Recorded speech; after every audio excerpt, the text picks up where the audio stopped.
questions. And before I begin, I would like to just give a brief about why I called our session Brave New Histories, going after our theme Brave New World. The title Brave New World is typically associated with thinking about the future, right? Given our dystopian present, how bravely we can think about the future. But the fact is, if we have not thought well enough about our past, if we don't have clarity about what happened in history, then how can we ever be prepared for the future that is to come?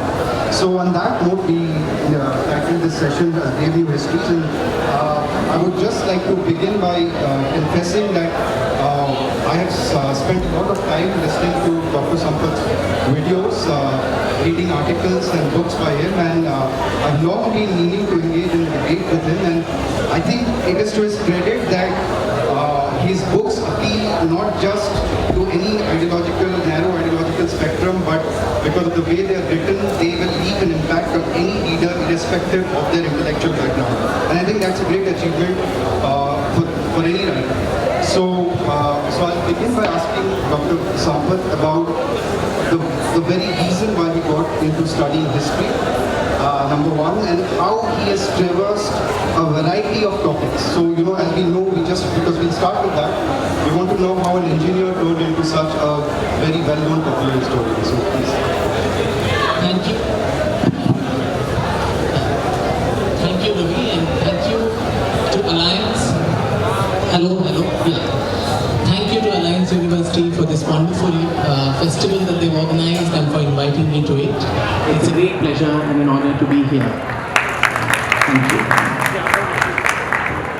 If there's one word that can define my literary career, I always say it's this English word called serendipity. Happy accidents. That's what it has always been. I've never planned to be a writer or a historian. It's just that the universe conspired in some way to propel me into what I'm doing today.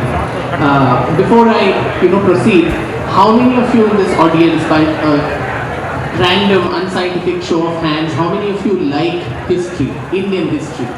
Wow, that's like a lot of them. Barkha doesn't seem to like Indian history, but how many of you actually like history the way it was taught in our schools? Okay, so there's one person who's been an optimist. So I was among those few people, every history class meant kneeling outside because I was really bad in the subject in school, in the way it was taught. So my poor history teacher in school would be quite shocked these days to hear that I'm labeled as a historian today. Because just the manner in which it is taught, rote learning, who succeeded whom, which war was fought when, the manner in which it is taught is so pedantic, so boring. But then while I was a boy of 12 or 13 and kneeling down outside class, like several of the young people there who were sitting outside, there was a serial on television called The Sword of Tipu Sultan. I don't know how many of you remember that. It was in the 90s and produced by Sanjay Khan. And if you remember, in that the royal family of Mysore was shown in a very, very poor light. The Maharaja was shown like this obese retard who was dancing along with the court dancer. The Maharani was one of those typical, Ekta Kapoor kind of vamps who was all the time conspiring and so on. And there were lots of protests in different parts of Bangalore and Karnataka because despite the royal family having ceased to exist, it commands a lot of regard and reverence among people here, as many of you would know, because the foundations of modern Karnataka were laid by the Wadiyar family of Mysore. So it was a spontaneous eruption of protests in different parts, and as a young boy who was seeing all this, I was just bitten by this bug to know what the truth behind this false portrayal was. It was a completely self-funded and a self-motivated kind of a journey to find out the truth about that one king and queen who were misrepresented in the serial, and that madness actually lasted for the next 10 years of my life, where every vacation meant going to Mysore, much to the peril and boredom of my poor parents who had to accompany me there as well, and to go through the archives, meet members of the royal family, the palace, libraries and so on, never with the intention that this is going to become a book or anything. And at the end of those 10 years, I also realized that there is not a single book that encompasses the entire reign of the Wadiyar family.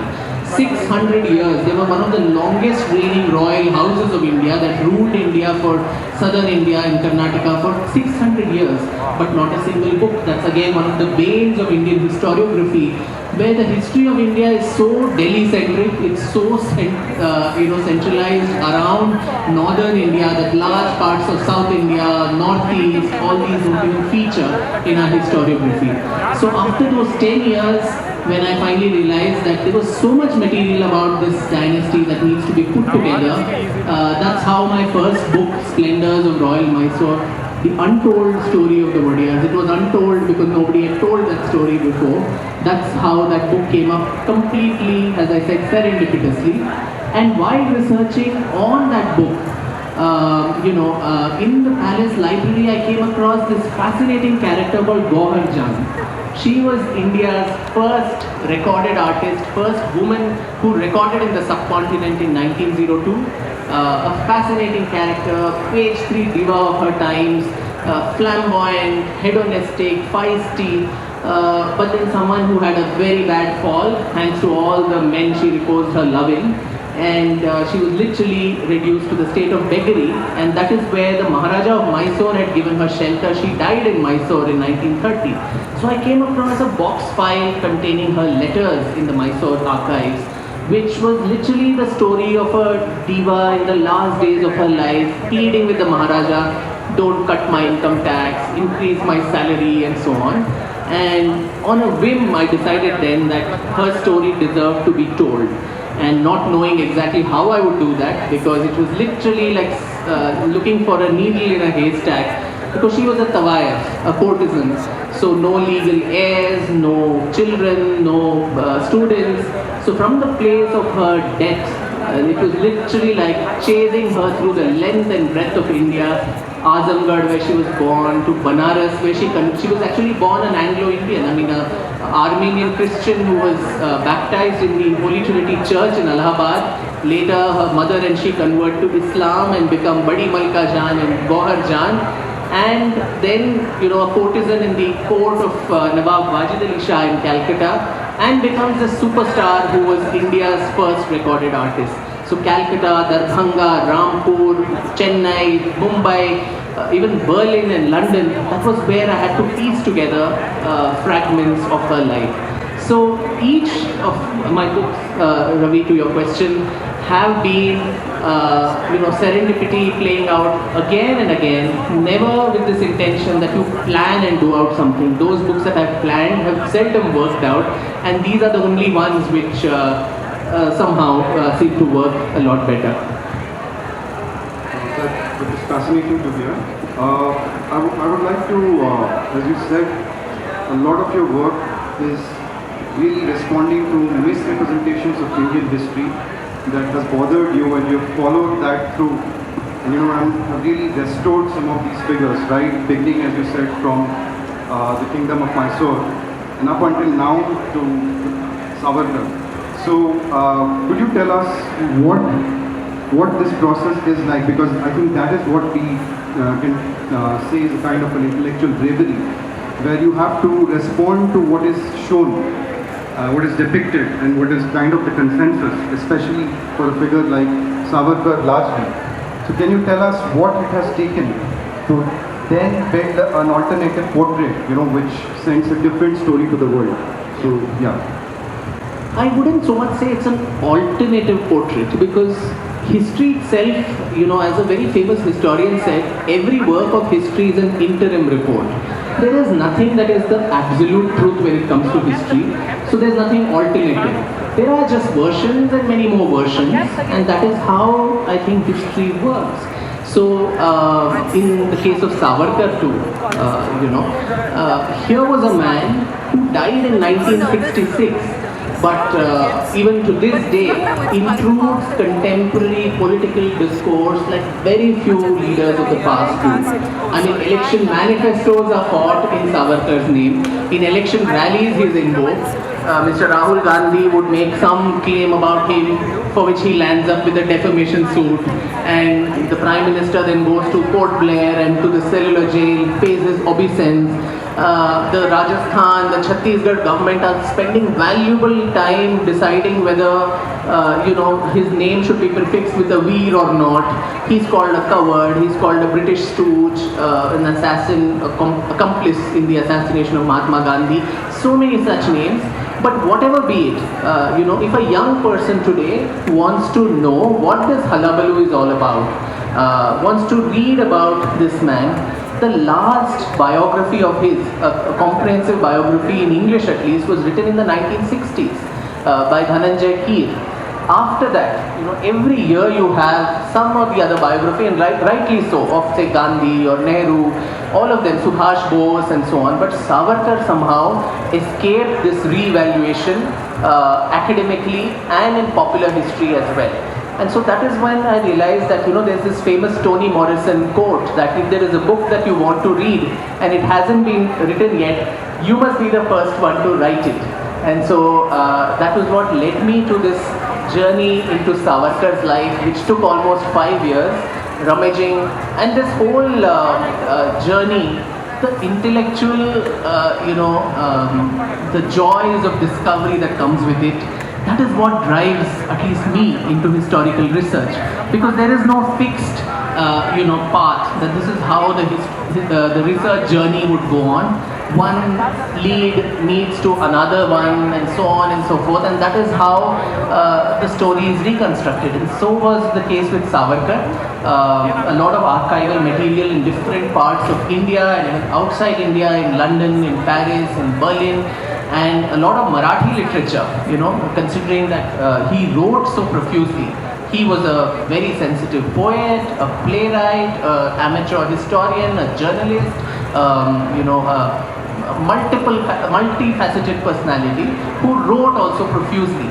But his writings were seldom accessed by mainstream historians, only because they were probably written in a language they didn't understand, which was Marathi. So it was again literally piecing together all these different, like a jigsaw puzzle of his life to present a portrait, which I wouldn't call as an alternative version or whatever. It's just another version of the history as we see it. No, I completely agree with you, Dr. Sampath, on that. Call me Vikram. I agree with you, Vikram, on that. The thing is, what we want to understand, because as a liberal arts department, what you said is something that our students would like to know more. Because on one hand, as we know, history is an academic subject. It's pursued like a science, right? And at the same time, as you rightly pointed out, history is not about one absolute truth, and there are many truths. So how do we balance these two things? Because like the other thing, as you said, history is also not just about truths, but also the stories we tell ourselves about our own past. So the clarification that we would all like to know is, what is the connection between popular history, the history which people just pass on from generation to generation, through textbooks for that matter, when governments intervene and have them, and the academic history that you're writing? I mean, to put it rhetorically, can we one day hope that, or possibly foresee a future where your history of Savarkar would influence textbooks of tomorrow? So that's one question. So, in my mind, I mean, a lot of history that is studied academically is influenced by what is known as the positivist theory of Germany, Leopold von Ranke's whole Rankian philosophy of history, which is talking about empirical evidence. You need science, you need something tangible, only what you see, and you're able, and this is called as being objective in history. But let me tell you, my views on this are a little different, that the discipline comes with numerous shortfalls. The first one is the past by its very nature is not present, so you cannot see it and feel it and see it like how physical sciences you would do in a laboratory of physics or chemistry or biology or anything. So the past is not present. The second shortcoming is most of the sources that you have, archaeological sources or textual sources, epigraphic sources, the sources are compromised. Either they are incomplete, they are fragmented, they are broken during centuries of invasions or whatever. Or if you have a court historian who is writing the biography of his ruler, then you cannot completely take it at face value because it would be a hagiography. So the sources come with their inherent biases. The third problem is the bias of the modern historian. Now the person who is reading those sources is limited by his or her own capability. Either you don't understand the language, it's in Sanskrit or Persian or whatever, which you cannot read in the original, so you're relying on translations, which again come with their problems. Language like Sanskrit, where every word has 4 or 5 meanings and you have to see that in context.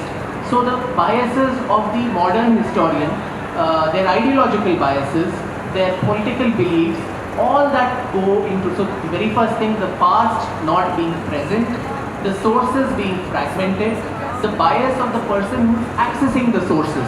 So can you now kind of figure out that by the time a modern historian is actually putting his or her story on paper, there is so much of compromise and interventions that have already happened, which do not lend itself to this kind of positivism or this kind of objective analysis of history, which is sadly what academic history has all the time been. I'm not making a critique of it, I'm just stating it that this is how it is. And most often this positivism is also seen as a tool, has been a tool for imperialist expansion. So where anything, the colonial powers, when they went around colonizing people, history was a very important tool to colonize people as well.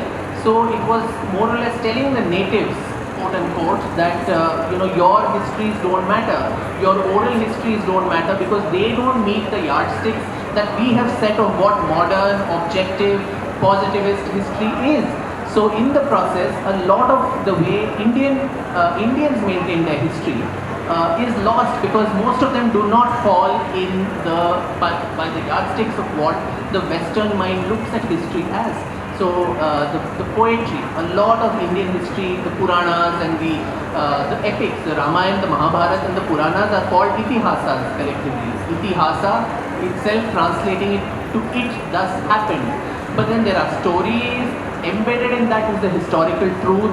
So it's not dry collation of only facts. So what do you do with these sources then?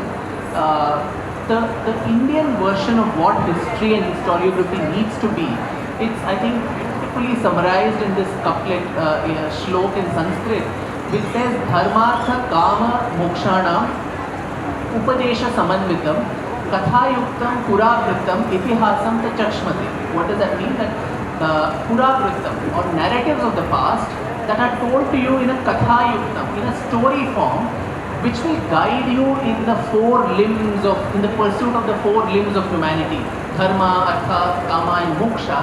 That is deemed as itihasa or history. So in that there is space for stories, there is also a didactic element to it of upadesha or advice. There is a moral fabric to what history is supposed to do. So I think there is a need, when we talk of popular history, academic history, to I think indigenize and Indianize our way of looking at our own past. And across the world, this whole wave of decolonization that is happening, which is where the colonized societies are looking at their past in their own way, through their own lenses, through their own definitions. It's happened in Latin America, it's happened in Africa, it's happened in parts of Asia, including China. But somehow in India, we still follow very, very faithfully the colonial model or framework of what our history needs to be. And I think there is a need, academically and in the popular realm, to change the narrative. I would just want a slight follow-up on what you said, because it reminds me of the whole idea that oral history would survive irrespective of academic and other interventions to alter the course of what history is. And that is one of the, when we talk about the destruction of temples in India, even academic historians like Meenakshi Jain have actually made the point that while something that happened that was so egregious so many years back could still survive only because of oral history. So, could you give us some examples of oral history that you had to, sort of take seriously in your own work, for us? Oral history, there's a saying in Kannada which says, Veda sullagaru, Gade sullagaru. Gade is a proverb. The Vedas can go wrong, but the proverbs will never go wrong. These are part of folklore which are so intrinsic to people's beliefs and thoughts. They come from the grassroots. So a lot of academic history also somehow, though it talks of subaltern studies and so on, the folklore is not given the kind of importance that it needs to. But it's a very, very tenuous balance, when we see what parts of that folklore can you actually use in your narrative. I give this example often of my book on Gauhar Jan, where, so as I said, she was born of a British grandfather, a Hindu grandmother, an Armenian Christian father, so she was really, really fair-skinned and so on. So when I went on my research trail and actually interviewed several of the musicians, the one common thing that most of them, used to tell me was, वो इतनी गोरी थी कि जब वो पान खाती थी तो वो लाल जूस उसके, you could see it going down her throat, almost making her seem like a water lizard and not as a human being. So, these kind of oral history sources, whether we can take it at face value or it's just a lot of exaggeration that people are doing, that tenuous balance one needs to maintain. But nonetheless, I think oral history is a very, very important part of historiography. So, one of the questions that this is regarding, Dr. Sampath is writing a book on the unsung heroes of the Indian independence struggle. And it so happened that I was wanting to ask this question to him because a lot of the discussion about unsung heroes is based on counterfactuals, right? If Sardar Patel was the Prime Minister, what would have happened? If the naval mutiny had not happened, then what would have happened, right? Or if Veer Savarkar stayed out of jail, then what would have been the course of struggle? So the interesting question is two things. Of course, when we pursue counterfactuals too much, they border somewhat on conspiracy theories. At the same time, we cannot discount the fact that history is so complex that without recourse to counterfactuals, we cannot make sense of all the causal forces that make up a historical phenomenon. So so if you could comment on that process, especially given your new upcoming book. I'm really not a fan of questions like this, Ravi, to be honest. What if Sardar Patel was the Prime Minister, then Kashmir issue would have been solved? I mean, this is just crystal ball gazing of the future, which, it's anyone's conjecture. My guess is as good as yours or anyone else's in the audience. So that should not matter too much, and that is not, in my view, serious historical work. They say Savarkar could have prevented partition. I don't believe that as well. I mean, partition was an idea whose time had come, and nobody, why would Gandhi and others have wanted partition if, that was something that was so bad for the subcontinent. So these conjectures I really don't believe in. But on the unsung heroes bit, I think the first, problem that I mentioned about Indian historiography of it being so Delhi-centric, we learn about every small little dynasty that ruled Delhi. The Lodhis, the Khiljis, the Tughlaqs. Their contribution to this country is zilch, right? I mean, I don't know what they did other than expanding their empires and probably brutalities and so on. But we study about those in our history textbooks. If you take the NCRT book, which is available, free of access for download on the internet, you will see that the Cholas occupy about half a paragraph. The Marathas, from whom the British actually took India, there's hardly much weightage given to them. Chhatrapati Shivaji Maharaj gets 25% of a page, and that's only a photograph with a caption to him.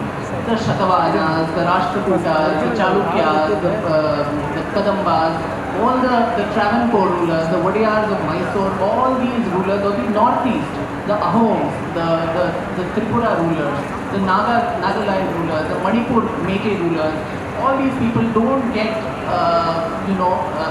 equal representation in history. If it's Indian history, I think Indian history needs to reclaim her story back from Delhi and to make it more inclusive of all the different regions and peoples of the country. That is one problem which I'm trying to address through my next book, which is to come out in a couple of months, where what are the other parts of India, what are they doing?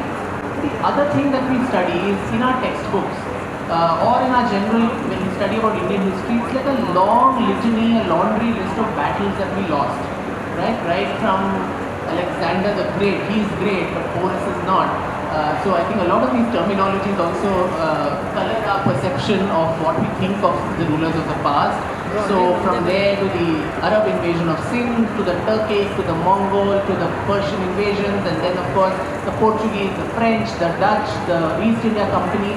It almost seems that through the long march of Indian history, all we were doing was being a submissive race and allowing everyone to capture us. But if we are alive today, if we are around today as one of the only pre-bronze era civilizations, only civilization to thrive despite so many attacks, as Iqbal had said, "Kuch to hai ki hasti mitti nahi hamari." So what is that kuch? Other than of course the civilizational strength we have as a country, there is also stories of bravery. There are stories of resistance. We didn't take things lying down. It's a different matter that many of the battles we might have lost, but then several battles we also won. We pushed these people back. So my book would then capture some of these unsung heroes who actually put up a resistance. How many of us know about Lalitaditya Muktapida of Kashmir, Karkota dynasty? I'm glad there's someone who knows about him. So he was the one who pushed the Arabs back from India beyond the invasion of Sindh. They could not really take much of India. But we don't read about him. Rani Naiki Devi of Gujarat, who actually defeated Muhammad Ghori, so much so that Ghori could never come back to Gujarat again. Do we know much about Naiki Devi? I'm sure no one has even heard her name. From our own state of Karnataka, you have Rani Appakka of Ullad, a Chautha dynasty ruler who actually defeated the Portuguese. And in neighboring Kerala, you had Marthanda Varma who defeated the Dutch East India Company. So much so that the Dutch collapsed as a global power, worldwide. Now in any other country, Marthanda Varma's statues would be there at every, Chauraha. But here nobody even knows beyond Kerala who Marthanda Varma is. Lachit Borphukan of Assam, who ensured that the Mughals never managed to take over Kamrup.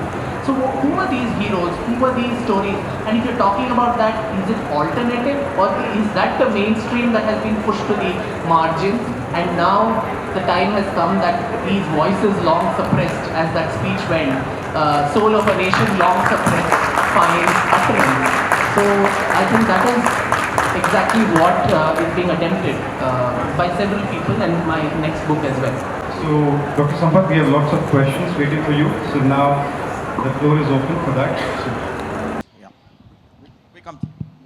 Dr. Sampath and Ravi, thank you for a very interesting conversation. Thank you. I was wondering if I could ask whether you would trace your own writing of history to the hagiographies that were present in pre-colonial time. And a related question, I was wondering if I can push you to ask, are you making an interpretative claim or a cultural claim? Let me expand. So are you saying that the study of history everywhere needs a framework shift? So it should not be based on the idea of truth and evidence and nation as an organizing concept. You were saying our history is dominated by the Delhi rule. And that's probably somewhat because we are always tracing the concept of how far does the nation go. So I was asking whether we are looking therefore at a framework shift in terms of both writing history and studying history, or are you making a cultural argument that here hagiographies dominate, and therefore this question of whether this is accurate evidence, whether all the sources have been represented, these are not the questions people ask, but how powerful is a story? That is like for instance, you were referring to Dhananjay Keer.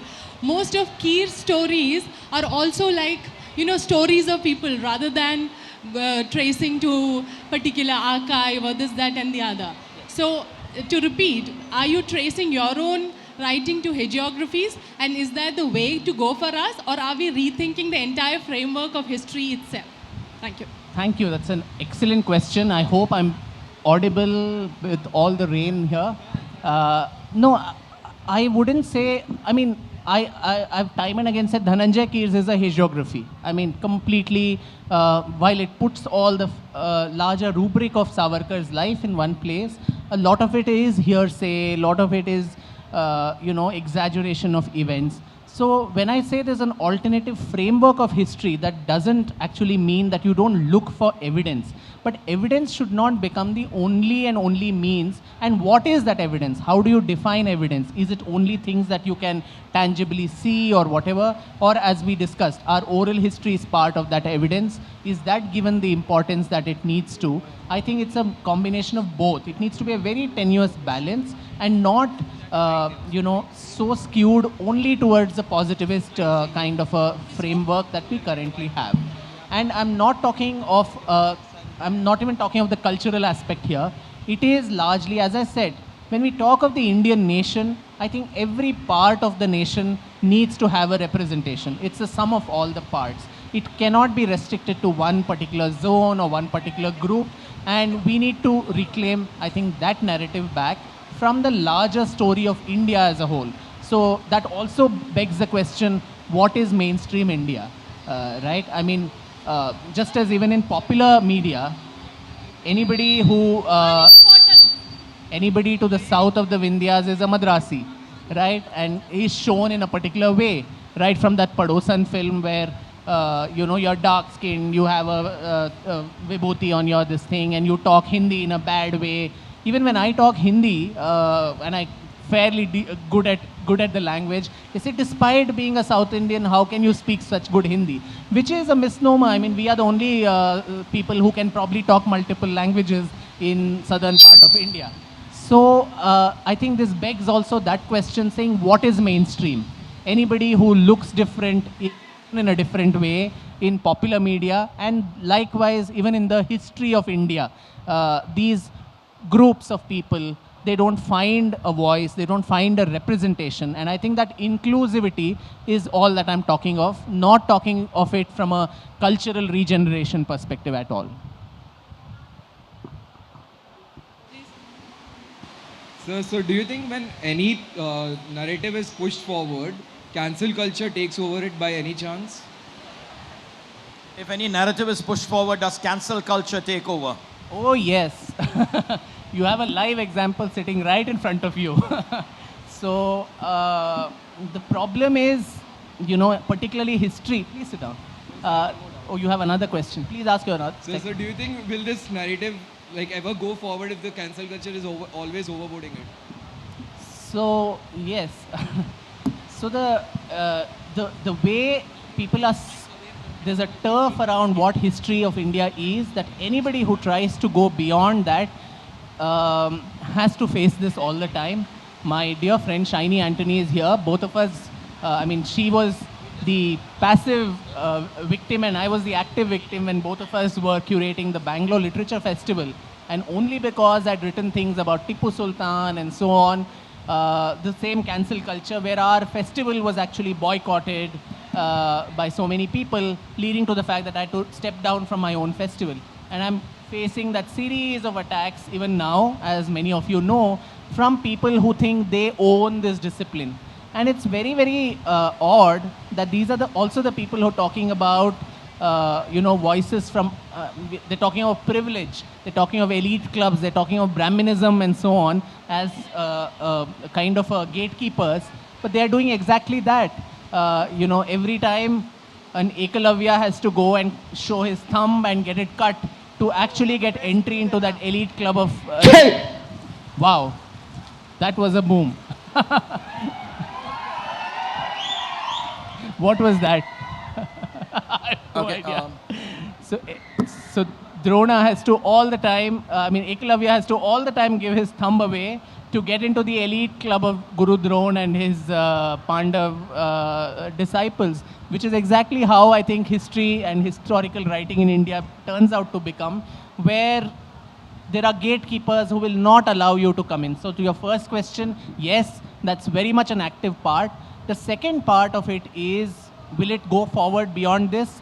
I think it will, because more and more people, like I have really nothing to lose with the cancel culture. I mean, they have nothing of me to cancel. I don't have a university job that they can take away. I don't have anything that they can take away from me. And so there are lots of people like me who can not depend on the system, so to say, for their livelihoods, for their, for everything. And so they can continue to build the narrative irrespective of that. So we'll have just one last question. Yeah, the last one. Hello, sir. Yes, here. Good evening, and thank you so much for such an informing session.